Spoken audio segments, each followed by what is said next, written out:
Senadora Simone Tebet. Cumprimentar Vossa Excelência, senhor relator.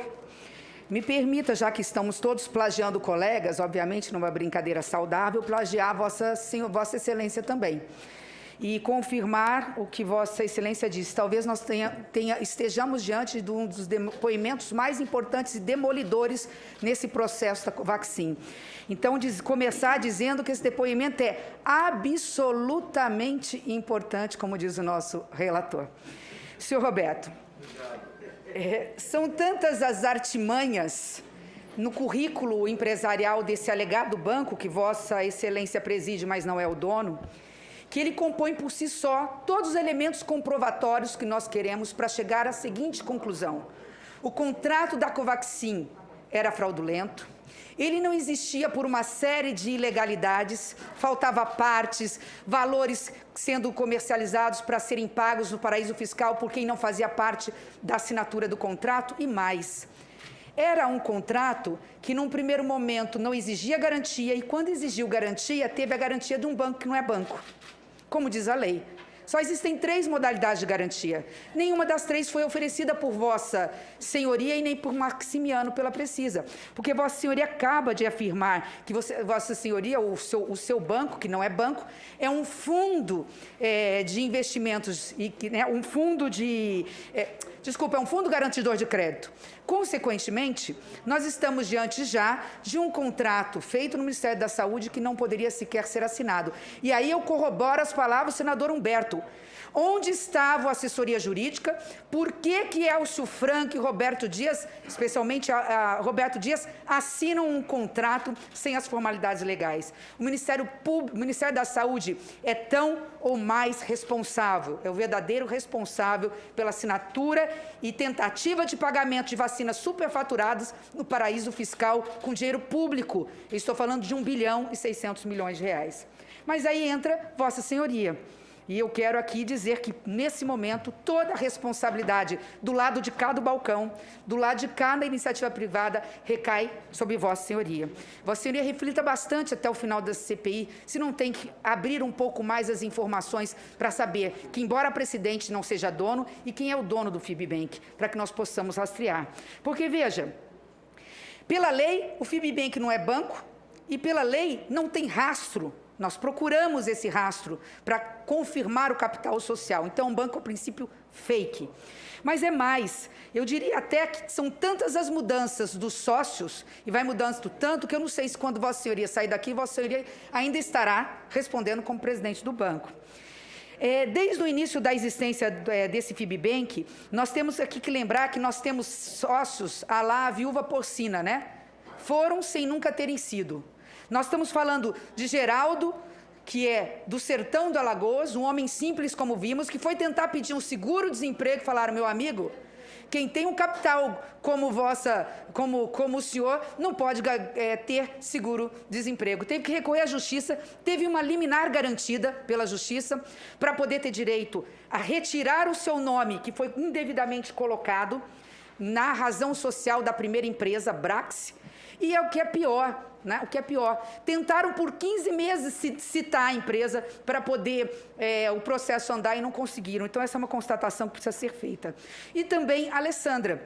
A Alessandra, da mesma forma, conseguiu, com base em liminar, dizer, eu não sou sócia. Então, quando o FIBBank pega uma company, uma companhia de prateleira, para iniciar um lastro financeiro que não existia, porque eram 2 pessoas que disseram, eu não sou, o capital social inicial dessa empresa é de 10 milhões de reais, e começa perante, nessa transação, com uma empresa que não existia, que os sócios não eram sócios, que não havia capital social, consequentemente, esse mesmo fundo, FIBBank, ele não existe. Mas é mais do que isso. Ele deixa de ser uma companhia limitada para ser uma sociedade anônima. Talvez aí seja a única verdade desse fato. Ela é realmente anônima, a ponto da gente não conseguir achar sequer quem são os donos, quem são os sócios, quais são os imóveis, onde estão os imóveis colocados, registrados na junta comercial e colocados aqui como fazendo parte do contrato social de 7 bilhões e meio de reais. Vossa Senhoria nem sabe, quando aqui foi perguntado, Vossa Senhoria conhece o terreno de Curitiba? Vossa Senhoria disse o quê? que nunca fui para Castro conhecer esse terreno, mas conheço ele via georreferenciamento. E o inicial de Curitiba? Não é Castro, é Curitiba. Que foi parar lá em São Paulo, Vossa Senhoria nem sabe que depois o banco que Vossa Senhoria preside mudou a matrícula de Curitiba para São Paulo, para falar esse mesmo imóvel direitinho, não era em Curitiba, era em São Paulo.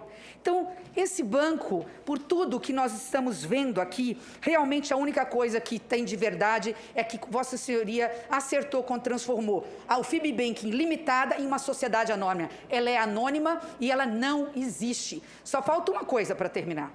Vossa Senhoria passa, ou o banco passa de um capital social de 10 milhões, que não existia, para 10 bilhões, com lastro em patrimônio que ou não existia, matrícula vai lá, esse imóvel não existe, ou está em nome de terceiros que não tem nada a ver com o banco. E aí só falta uma coisa para terminar. Nós acrescentamos 3 zeros, de 10 milhões para 10 bi. Quem sabe agora nós consigamos colocar o verdadeiro dono desse imóvel, né, e aí aumentar mais 3 bi, nós vamos passar para quanto? Ao invés de 7 bi? 7 tri? E aí, quem sabe, registrar terrenos da Lua, que só lá para valer alguma coisa em torno disso. Então, por todos os meios, eu gostaria aqui de rapidamente passar para que nós possamos entender do que nós estamos falando. E por que isso tem a ver com a Covaxin e por que isso tem a ver com o Ministério da Saúde, o grande responsável por isso tudo. Se puderem passar, por favor. Muito rapidamente, algo que foi dito aqui, mas com alguns detalhes.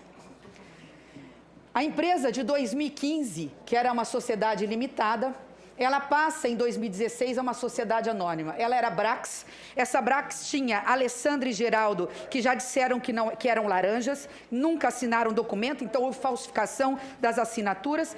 E ela tinha um capital social de 10 milhões de reais. Está desse lado aqui. Do lado direito, ela virou uma SA, ela passa a ser FIB Bank Assessoria. Nessa assessoria de negócios, depois ela vai e modifica também a razão social, não coloquei aqui porque as lâminas não permitem, basicamente para compra de venda de imóveis próprios e gestão administrativa de propriedade imobiliária. Atualmente, esses sócios viram Pico do Juazeiro e MB Guaçu. MB Guaçu é o que mais importa, porque tem 96% do capital. Aqui começa a entrar depois Vossa Senhoria. Vossa Senhoria começa a gerir a partir daqui. Ela simplesmente, em 3 meses, ela sai de um patrimônio de 10 milhões para um patrimônio de 10 bilhões, mais de 1000%. Integralizados 7,5 bi e 2,5 bi a integralizar. É importante já isso. Já foi um milagre do novo presidente. Da multiplicação, não dos pães, né? Mas da multiplicação da corrupção. Passando adiante, já falamos aqui, inclusive dos dois, aqui vem um certo propósito, a princípio doloso, em cima de toda essa transação. Esse capital está, no caso da Guaçu, eu não sei se está na outra, não, pode passar mais uma, por favor, que é a última lâmina. A próxima. Então, volta antes, eu já falo da matrícula, que é a última. No caso da Guaçu, integralizou 7.200 numa matrícula de um imóvel em Curitiba e Pico, 300 milhões com imóvel na comarca de Castro, no Paraná. Então, num primeiro momento, pode voltar. Todos estão registrados no estado do Paraná. Pode voltar, por favor. Tanto os imóveis da Pico quanto do Guaçu. Pico, 7 bilhões e 200, e Pico entrando com 300 milhões e a Guaçu entrando com 7 bi e 200, todos em imóveis nas matrículas do Paraná. Aí começa quando Vossa Senhoria entra. Vossa Senhoria entra em 2017. Aí tem que legalizar o mal feito. Não estou dizendo que é Vossa Senhoria. Por quê? Porque as pessoas mencionadas começam a se incomodar. Eu não sou sócio, eu não participo, essa matrícula não existe. Vem a corregedoria dos cartórios e diz, tem alguma coisa errada. Não existe 13º cartório em Curitiba. Para no 9º, eu acho.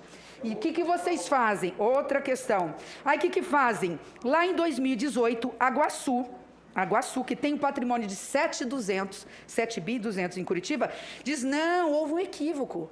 Sabe aquele patrimônio enorme de 2.000 hectares, 48.800 metros quadrados? Ele não é em Curitiba. Ele saiu voando para Curitiba. Na realidade, é um imóvel voador. Na realidade, ele é de São Paulo. E aí começa a tentar consertar. Só que quando a gente chega nesse imóvel de 7.200 em São Paulo, senadora Soraya, a gente vai no 11º cartório de São Paulo e vê que o proprietário não é o Fibbank e não é o Iguaçu.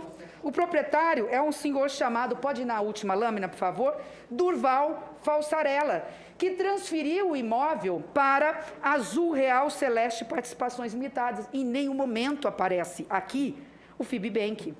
Ou seja, o principal lastro financeiro, o principal capital social de 10, que era 7.200, ele até existe, mas ele não é de vocês. Ele é de uma terceira pessoa, Durval Falsarella, que depois passa para Azul Real Celeste. O cartório era em Curitiba, foi parar em São Paulo. E os 300 milhões da Juazeiro, que parece-me que é algo em torno desses alqueires. Ele estava localizado em Castro, esse aí não é voador, esse imóvel é fixo, ele é imóvel mesmo, ele não é móvel, ele continua em Castro, mas tem que modificar todas as matrículas, porque a Corregedoria da Vara de Registros Públicos vai lá e fala assim, esses móveis existem mesmo? E suspende a princípio as matrículas. Aí vem outra ratificação em 2019 para tentar corrigir lá em outubro de 2019 todas essas questões. Ou seja, diante aqui de uma suposta inexistência do imóvel que estava registrado errado e de lá de imóvel que não faz parte, ao final, para finalizar, o que vossas senhorias fazem? A última lâmina, por favor. Aí vem a cereja do bolo. Nós precisamos arrumar tudo. Ah, não, nós não temos integralizado, senador Renan, não está integralizado no patrimônio. Não está totalmente, é a ser integralizado em moeda corrente em 5 anos. Aí eles tentam consertar, senador Humberto. E aí, onde se lê, ele faz uma correção dos valores dos alqueires, para mais, para justificar o valor. Eu conheço um pouco de terra, de questão imobiliária, eu não conheço nenhum 2.000 alqueires paulistas que possa valer, a não ser que seja exatamente dentro da cidade de São Paulo, que possa valer 7 bilhões e 200 milhões de reais. Aliás, se quiser no meu estado, tem muita terra, 2 milhões, as terras comparadas a São Paulo, 2.000 hectares, que eu te garanto que deve ficar em torno de 200 milhões, 250 milhões de reais, dependendo da área. Estou falando das áreas mais nobres, terra roxa, considerada uma das melhores terras do Brasil. E, por fim, aí o que vem? Também em relação ao capital, onde se lê 10 milhões, aí diz, agora pode dizer que é 10 bi. Por quê, senador Humberto? Porque ele ainda não tem. Porque ele mesmo disse que vai integralizar em moeda corrente em 5 anos. De tudo isso, eu quero me dirigir ao depoente para dizer que todas essas, e eu tenho aqui matrículas, coloco à disposição, tem um dado também que me chama a atenção. Essa matrícula transcrita em outubro de 2019, lá em São Paulo, que esse 7.200, está transcrito numa compra feita também por Antônio Pereira Fraga e Gustavo da Veiga e sua mulher. Vale a pena depois investigar para tentar entender essas pessoas, porque depois disso, parece-me que essas pessoas lá atrás teriam vendido, aí sim, para aquela empresa que mencionei. Então, senhor presidente, eu vou ficar dentro do meu limite temporal. Não acho esse assunto grave, acho esse assunto gravíssimo. Isso aqui, nós não precisaríamos, se nós não fôssemos uma comissão parlamentar de inquérito, nós poderíamos passar por aqui, do Senado Federal, mas nós somos. Nós temos respeito com o dinheiro público. Nós temos respeito com a dor e com a saudade que os familiares dos 575.829 mortos estão sentindo nesse momento, que na hora do almoço vão olhar para a mesa e não vão ver um dos seus entes queridos sentado. É por isso que esse depoimento de hoje, o Fibbank, não pode parar por aqui. Nós temos que descobrir se a Iguaçu tinha a maior capital e esse Sebastião e o outro nome que eu não me lembro, que são considerados aí dessas propriedades. Se eles não são os verdadeiros donos, quem são os verdadeiros donos? Se eles estão dentro dos corredores escuros de Brasília, no Ministério da Saúde, negociando não só essa, mas outras vacinas superfaturadas. E mais, senhor Elcio Franco, senhor Roberto Dias e ministro Pazuello tem que estar os três sentadinhos aí, ó. Os três, para dizer por quê? Se o jurídico disse que não podia, que a garantia não tinha que ser bancária, não podia ser de fundo de crédito, não podia ser fidejussória, por quê?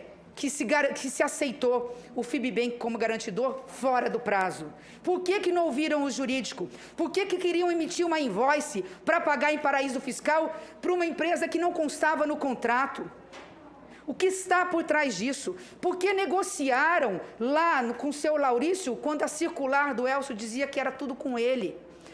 Por que depois, e só depois, e aí eu concordo com o senador, eu já falei mais de uma vez aqui para o Eduardo Girão, por que Wagner do Rosário, da CGU, foi numa coletiva, ao invés de defender o dinheiro público, ao invés de defender as vítimas dessa mortandade, defendeu ministro da Saúde, contrariando todos os pareceres dos seus subordinados.